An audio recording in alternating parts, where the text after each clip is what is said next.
कम student chapter 3 data handling आंकड़ों का प्रबंधन। देखिए डेटा क्या है? कलेक्शन ऑफ इंफॉर्मेशन, है ना। सूचना एकत्र करना, किस चीज़ के लिए एकत्र करना? किसी चीज़ के रिसर्च के लिए। ठीक है, हम कोई चीज़ पे रिसर्च करना चाहते हैं तो उसके लिए जो इन्फॉर्मेशन हम कलेक्ट कर रहे हैं वो कहलाते हैं डेटा। डेटा टू टाइप्स के होते हैं, प्राइमरी, सेकेंडरी, प्राथमिक और द्वितीयक। इसके बारे में डिटेल में हम आगे पढ़ेंगे। Now data handling. Data handling is the process of ensuring that research data is stored, archived or disposed of in a safe and secure manner during and after the conclusion of research project, है ना। Research project के वक्त या बाद में आंकड़ों के संग्रहण को आंकड़ा प्रबंधन कहते हैं। ये इसकी हिंदी डेफिनेशन हो गई। मतलब आपने कोई रिसर्च करने के लिए तो डेटा इकट्ठा किया था। देखिए डेटा की डेफिनेशन पढ़ी थी ना, collection of information for research. तो रिसर्च के दौरान, ड्यूरिंग और रिसर्च के बाद डेटा को स्टोर करके रखना, आर्चीव करके रखना, डिस्पोज ऑफ करके रखना सेफ और सिक्योर मैनर में क्या कहलाता है? डेटा हैंडलिंग कहलाता है। ठीक है। नाउ बार ग्राफ, छड़ आलेख। ठीक है, ये क्या है? डेटा को रिप्रेजेंट करने का एक तरीका है बच्चों। Bar graph is a chart that is use bar to show comparison between categories of data. देखिए डेटा को रिप्रेजेंट करने का एक वे है। बार कैन बी इधर हॉरिजॉन्टल और वर्टिकल। ये जो बार्स दिख रही है ना आपको, ये हॉरिजॉन्टल हो सकती है या वर्टिकल। अभी तो वर्टिकल बार्स हैं, इस डायरेक्शन में भी हो सकती है ये। ठीक है, हॉरिजॉन्टल बार्स भी बन सकती हैं। अब किसी भी ग्राफ में दो एक्सिस होती है बच्चों। देखो ये हॉरिजॉन्टल एक्सिस एक्स एक्सिस कहलाती है और ये वाई एक्सिस कहलाती है। ओके, ये आपके सामने एक पिक्चर दी हुई है, बार ग्राफ दिया हुआ है। ये क्या है? There are 40 student in a class 7। 40 student हैं। They are asked the month of their birth. उनको उनका ना मंथ पूछा है, बर्थ जब उनका हुआ उस मंथ का इनसे डिटेल मांगी गई है। And on the basis of obtain data the following graph were prepare. और जो डेटा उन बच्चों ने प्रोवाइड कराया है उस, है ना, उस पर एक क्या बनाया है? बार ग्राफ बनाया है। उस डेटा को रिप्रेजेंट किया गया है बार ग्राफ के थ्रू। ग्राफ, है ना, एक पिक्चर होती है। ग्राफ भी क्या होती है? एक पिक्चर। तो पिक्चर के थ्रू रिप्रेजेंट किया है हमने उस डेटा को। तो देखो हमें पता है मंथ कितने होते हैं? जनवरी, फरवरी, मार्च, अप्रैल, मई, जून, जुलाई, अगस्त, सितंबर, अक्टूबर एंड नवंबर एंड दिसंबर, है ना। दिसंबर तक के मंथ हमने यहाँ पे एक्स एक्सिस पे रिप्रेजेंट किए हैं।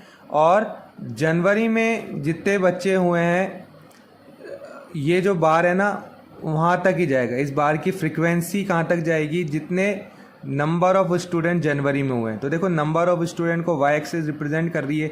तो 3 स्टूडेंट है जो जनवरी मंथ में, है ना, जिनका बर्थ हुआ है। तो देखो ये जो 3 तक जा रहा है, आप देख रहे हैं ये 3 के सामने तक आपका जो बार बना हुआ है ना, इसकी जो हाइट है वो 3 तक है। तो ये जो हाइट होती है ना, ये फ्रीक्वेंसी कहलाती है किसी भी ग्राफ की। तो हमेशा जो फ्रीक्वेंसी होती है वो वाई एक्सिस पे रिप्रेजेंट करते हैं। तो देखो हमने फ्रीक्वेंसी को वाई एक्सिस पे रिप्रेजेंट किया हुआ है। ओके, अब 4 स्टूडेंट है फरवरी में आपके, फिर 2 स्टूडेंट है मार्च और अप्रैल में, 5 स्टूडेंट है आपके मई में, जून में 1 स्टूडेंट है, जुलाई में 2 स्टूडेंट है, फिर 6 स्टूडेंट आपके अगस्त में है, सितंबर में आपके 3 हैं, अक्टूबर में आपके 4 हैं, नवंबर में 4 है, दिसंबर में 4 स्टूडेंट। ठीक है, तो ये आपका एक बार ग्राफ है। एक पिक्चर शो करी हुई, एक बार ग्राफ शो किया हुआ है आपको इस डेटा को रिप्रेजेंट करते हुए। ठीक है, अब आप देख रहे हैं बच्चों हर एक बार के बीच में गैप है। बार कभी भी एक साथ, है ना, टच होते हुए नहीं बनता। क्या कारण है? क्योंकि ये अनग्रुप डेटा के लिए बनता है बार ग्राफ।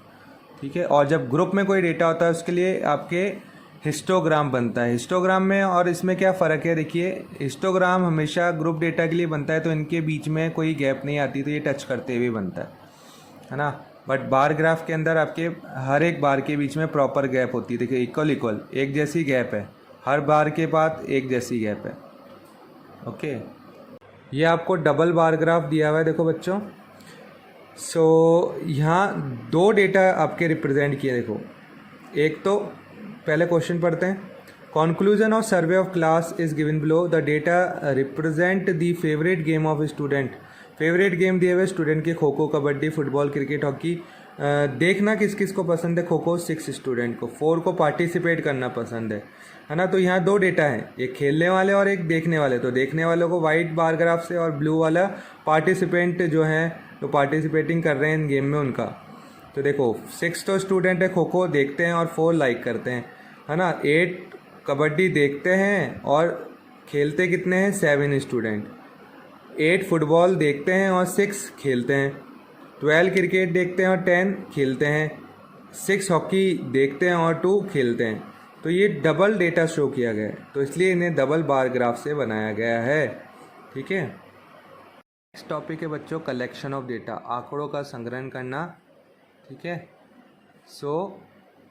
आंकड़ों का संग्रहण कलेक्शन ऑफ डेटा क्या है? कोई भी इंफॉर्मेशन गैदर करना, ठीक है, या इंफॉर्मेशन आपके या किसी डेटा को इंफॉर्मेशन कह दो, डेटा कह दो, उसे मेजर करना। Process of gathering and measuring data या information is called collection of data. आंकड़े इकट्ठे करना, सूचना इकट्ठी करना, सूचना प्राप्त करना, ये क्या कहलाता है? Collection of data. देखो अब डेटा 2 टाइप्स के होते हैं, स्टार्टिंग में भी बताया था, प्राइमरी यानी प्राथमिक, सेकेंडरी यानी द्वितीयक। अब प्राइमरी क्या होता है? जो फर्स्ट टाइम कोई डेटा कलेक्ट किया जाए। जैसे यहाँ पे एक एग्जांपल दिया हुआ है, मिस्टर विनोद क्लास टीचर हैं 7th क्लास के, वो स्टूडेंट को सैर पे ले जाना चाहते हैं, एक्सकर्जन पे। He asked the student to give their choice for particular location. बोला कहाँ कहाँ जाना चाहते हो, अपनी अपनी चॉइस बता दो, क्या गेम खेलना चाहते हो वहाँ जाके, है ना। The food they would like to have on their trip, और ट्रिप पे जब जाएंगे तो उनको किस प्रकार का खाना चाहिए। तो ये जो डेटा मिस्टर विनोद को मिलेगा, ये फर्स्ट टाइम कलेक्ट किया जा रहा है मिस्टर विनोद के, है ना, द्वारा। तो ये प्राइमरी डेटा कहलाएगा।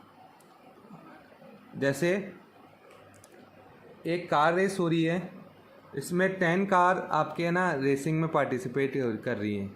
तो एक चेक पोस्ट बनाए अलग अलग, 5 किलोमीटर की रेस थी, 1 किलोमीटर की दूरी पे चेक पोस्ट बनाया और वहाँ पे एक एक पर्सन को बिठा दिया। ठीक है। तो अब जो पहले चेक पोस्ट पे पर्सन बैठा हुआ था, उसने देखा कि उसको बोला कि भाई है ना, फर्स्ट 10 मिनट्स में जो कार पास होना, सिर्फ आपको उनका डेटा, उनकी इन्फॉर्मेशन कलेक्ट करनी है। तो उसने देखा 10 मिनट्स में ओनली 2 कार पास होती है। तो उसने क्या किया, अपनी कॉपी में नोट कर लिया कि भाई अभी 10 मिनट्स में ओनली 2 कार पास हुई है, और उन कार का नंबर जो भी था वो उसने नोट कर लिया। लाइक आपके 2nd नंबर की और 5th नंबर की कार पास हुई, तो उसने नोट कर लिया 2nd और 5th नंबर की कार पास हुई। तो फर्स्ट चेक पोस्ट पे जो आपका बंदा बैठा था ना, जो पर्सन बैठा था, उसने वो डेटा कलेक्ट किया कि 2nd नंबर की और 5th नंबर की कार पास हुई। तो ये हो गया प्राइमरी डेटा। अब उसने आगे इन्फॉर्मेशन, है ना, वॉकी टॉकी के थ्रू सेंड कर दी 2nd चेक पोस्ट पे कि भाई मेरे इधर से 2nd नंबर की और 5th नंबर की कार पास हो चुकी है।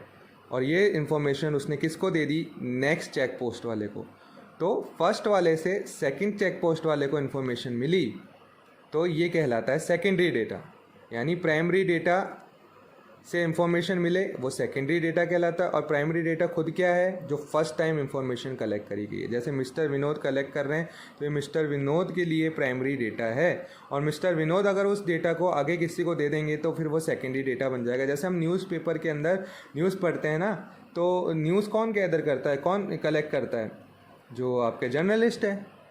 और जर्नलिस्ट क्या करता है? उसको छपवा देता है न्यूज़ के अंदर, प्रिंट करवा देता है, फिर हम अगले दिन उसको पढ़ते हैं। तो हमारे लिए वो सेकेंडरी डेटा है ना, है वो प्राइमरी डेटा नहीं। हमने थोड़ी कलेक्ट किया, हमें तो जर्नलिस्ट ने कलेक्ट करके भेजा है। जर्नलिस्ट के लिए प्राइमरी डेटा, हमारे लिए सेकेंडरी डेटा। तो द्वितीयक आंकड़े, प्राथमिक आंकड़ों से प्राप्त जानकारी जो प्राइमरी डेटा से कलेक्ट की जाती है, वो सेकेंडरी डेटा के